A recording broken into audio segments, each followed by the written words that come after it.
Today's episode is about grief. Childhood grief. I know that's a pretty dark topic, right? Fortunately, there's a bright glimmer of hope in this episode, but before we jump ahead to that, I feel it's important to share this alarming statistic. According to the 2023 Childhood Bereavement Education Model, 6 million children in the United States will experience the death of a parent or sibling by the time they turn 18. That's 1 out of every 12 children. Right here in my home state of Indiana, it's even worse. It's 1 out of 10 children who will lose a parent or sibling before reaching the age of 18. That ranks us as 15th in the nation. And childhood bereavement has a history of being overlooked. So resources have been hard to come by, but childhood grief has a profound impact on families and on their communities. The Childhood Bereavement Education Model's 2023 report says, quote, "The death of an important person in a child's life is one of the most frequently reported adverse childhood experiences." They go on to say, unaddressed childhood grief and trauma can lead to short and long-term difficulties, including poor academic performance, mental health issues, and early mortality. End quote. It's clear that childhood grief and trauma can have a negative impact, a lasting negative impact on a person's life. This is really not all doom and gloom today. My friend Rachel Long is here to share how she is part of a team that is standing in the gap with these children and their families. And they're creating an environment that supports healing and hope for these children, for adolescents, for adults who are in the midst of some pretty dark valleys, navigating grief and loss. Rachel is the founder of the Joshua Center, a beacon of hope and healing in the central Indiana community. And it was born out of her own family's experience with childhood grief. And I'm honored to have her here today on the Matt Dan Toddcast podcast.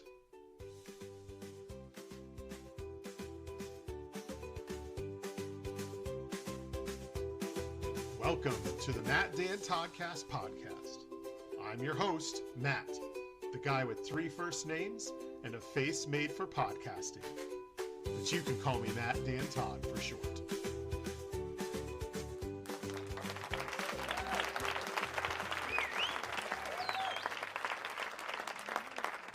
Rachel, thank you for joining us today. I am so excited to hear your voice and to get to hear you share about the amazing thing going on in central Indiana that you're doing. I'm so happy to be here and so happy to see you. Yeah, thank you. Glad to finally reconnect. Before we get too far into the Joshua Center, would you mind telling my listeners a little bit about yourself? Not at all. Not at all. My name is Rachel Long, and I am a mom of 3 kids. They are getting big. So 16's the youngest, and I have 21 and 24. And they're all living their lives boldly. And I have a husband, 25 years. And fun fact, I believe that you and I share the exact same wedding anniversary with our spouses. We do, exact same wedding anniversary and the exact same city. We were both married, opposite ends of the city, basically married at the same time. So congratulations on the anniversary again. Congratulations on your Thank you. And I've been a developmental therapist and executive pastor for a lot of years, worked in the human service field, advocating, and as well as working with children all of those years. And I have had, we counted it up the other day that I'm embarking on my 5th career option. And that happens to be the Joshua Center. But okay.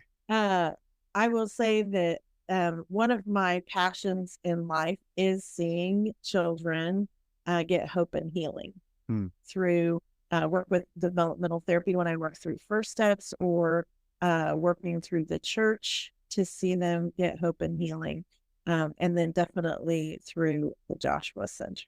And I've been in the human service field for, oh gosh, it would be 24 years, no, 26 years now. So in different aspects of it, um, everything from pediatric biblical counseling to developmental therapy to owning and operating a infant and toddler care.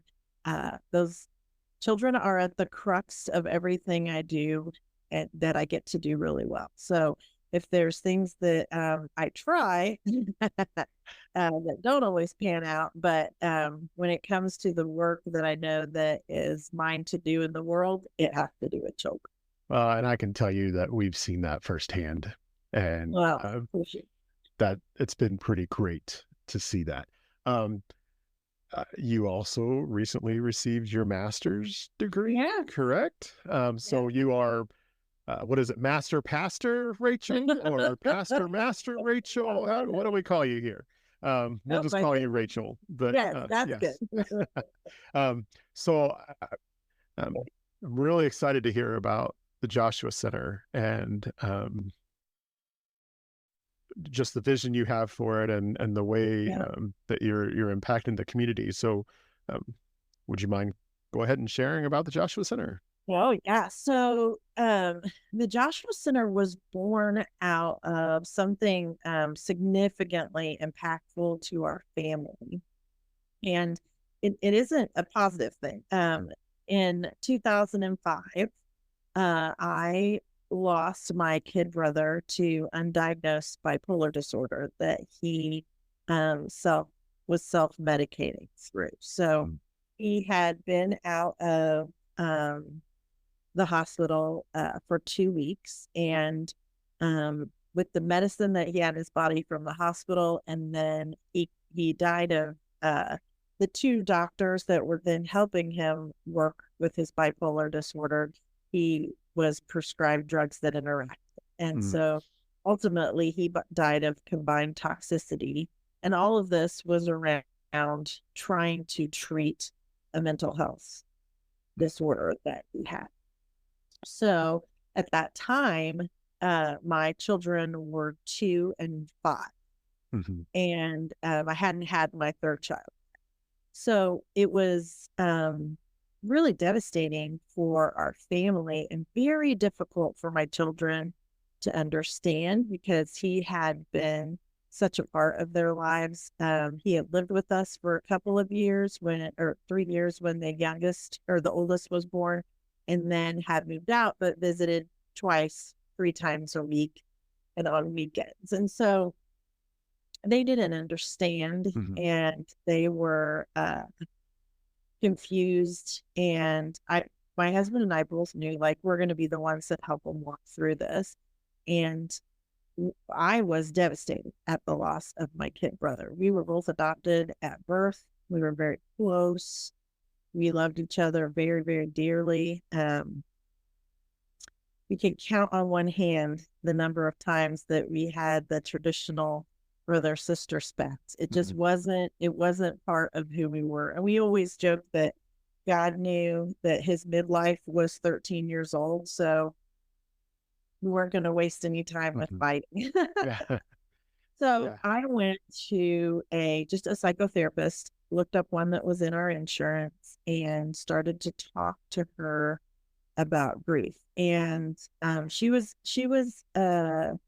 listed to treat lots of different kinds of disorders. And I mean, grief was part of the things that she advertised treating. And what happened was, in our first session together, she said, if you're going to move forward and continue to parent your children, you need to put your brother's death in a box and put it on a shelf, and be able to pull it down and work through it as you can and put it back up. So Well, let's compartmentalize everything. compartmentalize. Okay. Right. And we teach people this for regulation. Hmm. Sometimes you have to compartmentalize. But I had just put my brother in a box Hmm. and put him into the earth, and I wasn't ready to hear that. And that sent me into what I now know, because I am a certified grief counselor now. What I now know, it sent me into delayed grief, which would result, Matt, in 7 years of Hmm. unprocessed grief. Wow. I never moved into mourning, Hmm. never started the tasks of mourning. I know there many people know the stages of grief, but there's actually tasks like work that you can do to help with the mourning. Grief being inside that longing, that emptiness, that disconnect from your loved one, mourning being the outside expression of it, Hmm. and the connection with other people who are also grieved. It's part of the mourning process. And so I was stuck. Hmm. And because I was stuck, everybody else in the house was stuck. Right. Right. You know, because they're all dealing with disenfranchised grief. Like, it's not my husband was like, yeah, he was my best friend, but he's not my brother. My kids are like, yeah, he was my uncle, but he's not my brother. Hmm. People would ask my family, how's Rachel doing, instead of how are you doing, about the death Right. of a family member. And so I knew after I did find someone that could help me through that. And mind you, this is 05. So we're talking about almost 20 years ago. Mhm. Once I did find someone who could help me pull out and process the grief and feel the relief of that and stop the self-soothing behaviors that went along with that, that were not productive, then I was clear enough of mind to think, okay, now I can work with my children. But by this time, we've got a 12-year-old. Right. Like, There's almost a decade oh, later of yeah, unprocessed grief and junk, right? yeah. And then put on top of them that they're in the disenfranchised piece, like they don't even have the community feeling sorry for them. Sure, they Mhm. do, but like even my son, people couldn't realize, my middle child that was alive when he was born, really grieved and had jealousy around my older child getting to know them. And then our youngest child, who's never even met this person, but this person had such an impact on his life. And then, even though Josh and I were both adopted, Maverick, my youngest son, looks like my brother. Oh. He's the only kid with light eyes and Josh's nose looking and light hair. To look at pictures side by side is wild. Hmm. And his middle name's Joshua. He's still, being part of our family, had grief and mourning Yeah. around his uncle dying that he only knows through a tombstone and stories, and Yeah. pictures. Yeah. That's You hear that with adoption as well. Even if when you adopt a child, if the parent passed away during birth and they never met that child, there's still that trauma there, right? And Yes. there's that grief that happens. So that's not a surprise to those of us that have heard it, but Right. that's still heartbreaking, and I'm sorry to hear that. It is. And I'll tell you, but I believe with my whole heart that God doesn't waste pain. And so in this pain, there was room for progress and moving forward in our family. And progress meaning healing. So a lot of what grief has taught me is, like, you can hurt while you're healing. It can still hurt while you're healing. You brought up, I'm going to pause for just a second. You brought up my graduation. Mhm. I sent in my last assignment mid-April, got up from the computer, celebrated with Maverick a little bit, and the next day wanted to stay in bed all day. I'm just like, what is happening? This feels like a dark cloud. my dad has since passed away and Mhm. died, and I wasn't going to get to tell my dad. I wasn't going to get to share it with my family at all. And that was Yeah. just, really, really crummy. It was really crummy. Um, and I wanted, It really is. Yeah.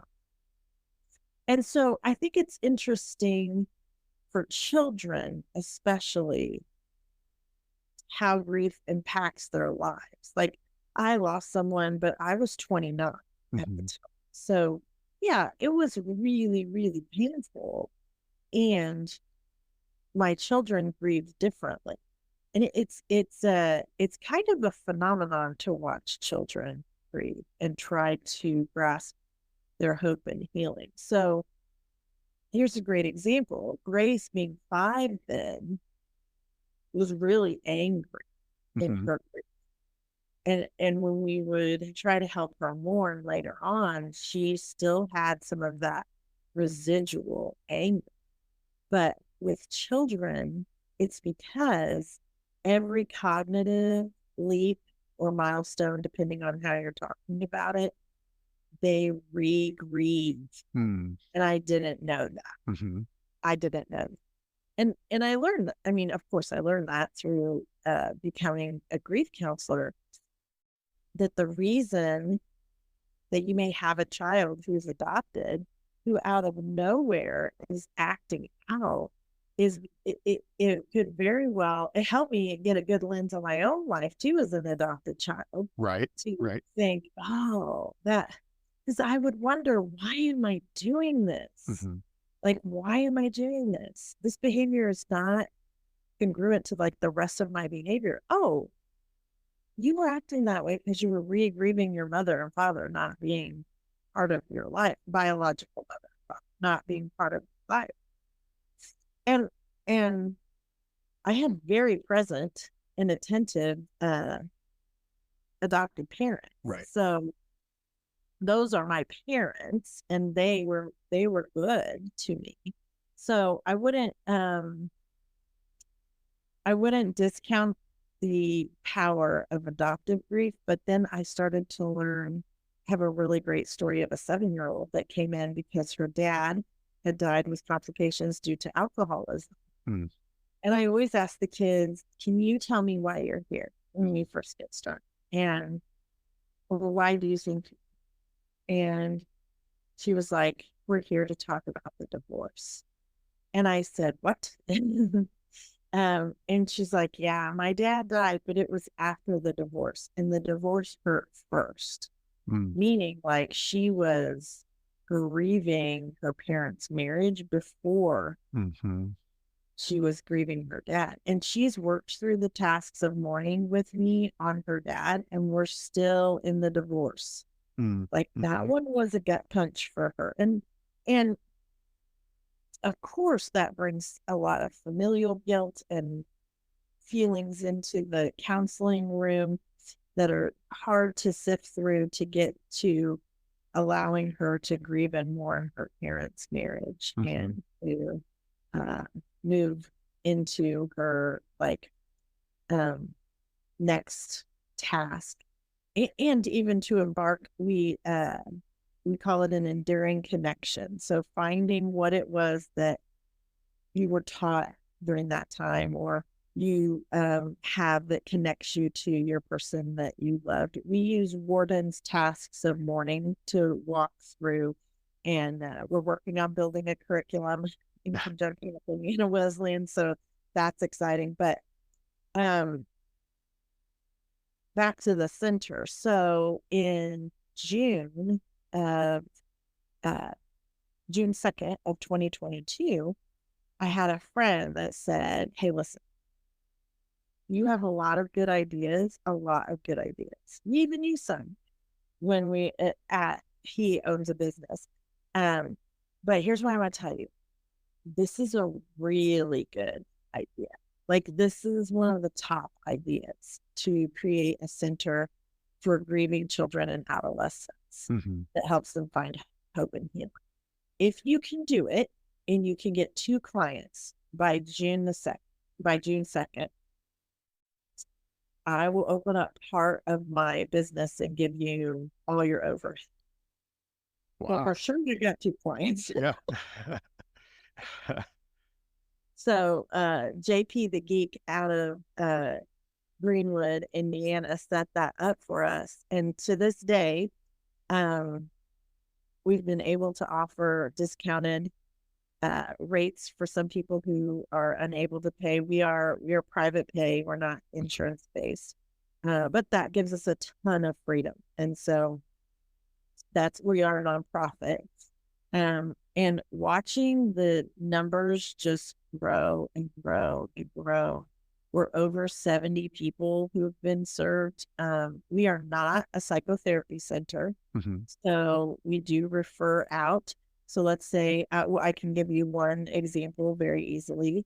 We had a young girl, she was like 12, who was a transgender, and she was a little boy transitioning to a little girl. And that work around that a person would need psychological services for is out of my purview. However, that she also lost her dad. So we worked through the dad piece in conjunction with her working with a licensed clinical social worker on the other parts of it. And so the child wound up getting co-treatment, which there was healing work done on both sides. There'll be ongoing work done for them, but she is graduated from our program. So we are not meant to be a long-term service. We're meant to be a triage service. Okay.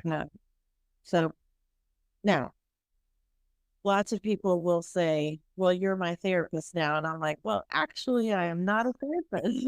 We are grief support, and we are here for you. We are grief counselors, certified grief counselor, but we are not that. Right.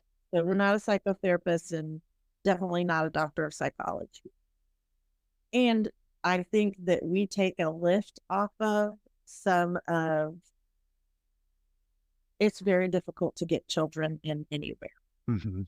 And so we take that lift off of a lot of my counterparts that I send the harder cases to, the people who have either compound grief that do need grief therapy, or the ones that a comorbidity has happened due to the work with the grief. So, so I would think the Joshua Center does. I would think that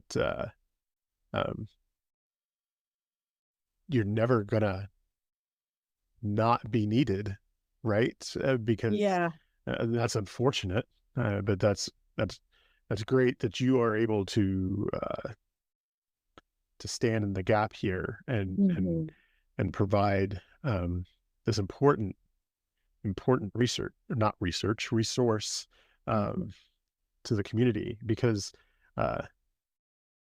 if you, as you've seen and as you've said, if you're delaying that process, that causes all kinds of other issues and problems, and probably even more trauma, right? That could be headed off at the pass before things get even worse. And if you've lost someone, you don't think it's ever going to get worse than that, right? I mean, that things can spiral. So thank you. Well, and the grieving, when they hit those cognitive levels, now they don't know what they don't know. Right. They don't know that prom is going to hurt way more than the first Christmas did, right, for the given child. So they don't know that that's going to come over them in waves at times when you think it's going to be your most happy, or that every time someone complains about their dad at school, it's like a gut punch to you, and you want to punch them. And they don't know how to handle that, but it didn't bother them when it first happened, but now it does bother. Yeah. And so you've, I mean, in my own grief, I know what it is. A lot of the times I'm like, oh yeah, I'm I'm dealing with grief here, and it's kicking me in the teeth again, right? Yeah. And I even have the words to be able to describe that and know, maybe I should address it this way and things like that. But kids aren't equipped with that. Many families aren't equipped with that in general, but especially children. They don't have the language for that. They don't have the understanding for that. And so this sounds critically important for the lives of our I children. feel like too, there's a little bit of fear around working with the littles of the littles. For example, I have a 6-year-old client who lost her mother, and then the same year, due to SIDS, lost a sibling. Mm-hmm. And so you walk into this child's life and you don't want to open up trauma doors. So Right. you've got to find a way to play and give just enough time in this 50-minute session to have them feel special and give them tools to remember and connect with their lost loved ones, and give brain breaks so that it's not all push Mm. down on them during the whole time that you're with them. So she was the first one that I did this intervention on, and it worked great. We took pictures of her family and duplicated them, made them on little 5x5 cards, and did a memory game with her. And so each time she flipped over someone, like a memory matching game, like the old school memory game. And Yeah. so he would flip over someone and it'd be her mom and her mom's boyfriend, and she would tell me about them, Mm. and then flip it back if she messed up. And or she could tell me about the brother, and it gave competition and fun and a familiar thing of playing a game with to being able to articulate and give words to what she has been thinking in her head. Mm. And then, we have a rule of thumb that you only answer the questions they ask. So that also gave space for questions. Now, her age, I have the parents sit behind or the grandparent in this case, sit behind the child, Mm-hmm. so that they feel like they can always look over their shoulder and ask Mhm. a question to the parent. And so then you're facilitating some family time together, where you're able to like show them how to answer questions that are not easy to answer when Mm. you're the one that's also grieving too. Yeah. Yeah. So how, if there's a family member in central Indiana that could use your services, how can they get in touch with you? Quick, most expeditious way is just go to the website, joshuacenter.org, Okay. joshuacenter.org. And you can fill out a form there, just a contact form, super easy, and put your question there, and it goes straight to me, and I can get back to you right away. Or we have a one care coordinator, and she will respond as well. That's one way to get a hold of us. And then my direct number and text line is on the website as well. And Okay. so if you just text and introduce yourself, we'll start the conversation there. And sometimes we give one free consultation visit. So the first visit is always free. Mhm. And we kind of go over, okay, here's what we think. Here's how we could serve you. We're building the team. So I'm always going to be the intake, because I want to be able to help match people with the care providers that we're starting to get, the social workers that we're starting to get. And so working through them, I am able to get that to people, but also be able to say, okay, this isn't actually what we don't feel this is what your child will need. Here's the other resources. So anyway, Okay. you asked how to get a hold of us. That's how to get a hold of us. Okay. joshuacenter.org. Yeah, Correct. yeah. Okay. And I think I would think there would be a lot of people that would want to help support a ministry like this, an organization like Mhm. this. What can we do? How can we support? I mean, I'm not a licensed therapist, but I want to, I want to, I want to provide that resource, encourage that resource for children and families. So how do I support you in this effort?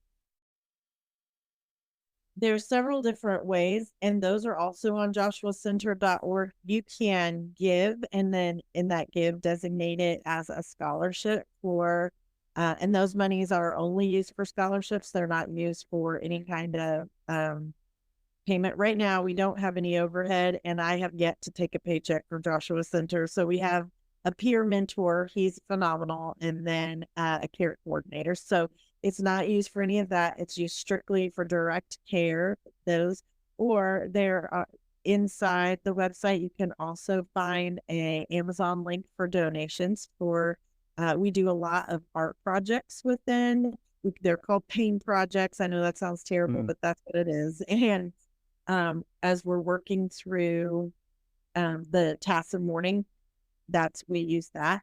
And then there's volunteer opportunities, different times of the day to learn different things at Joshua Center that we have volunteer opportunities. Those are also listed on the website, joshuacenter.org.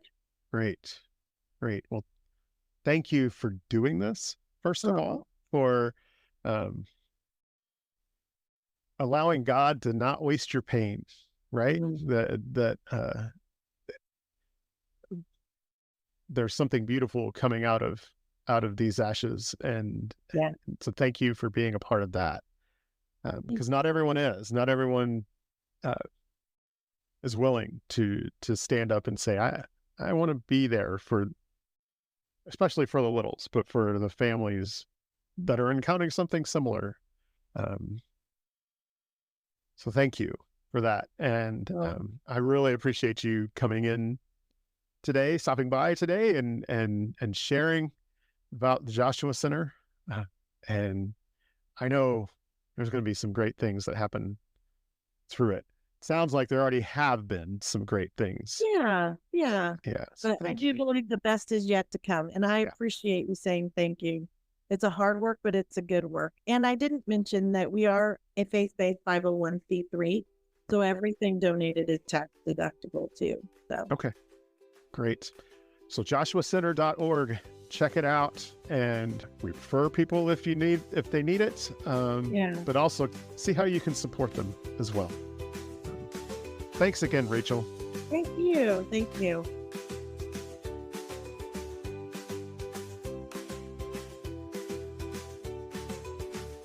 Thanks for listening today. Don't forget to subscribe on your favorite listening platform. We'll see you next time.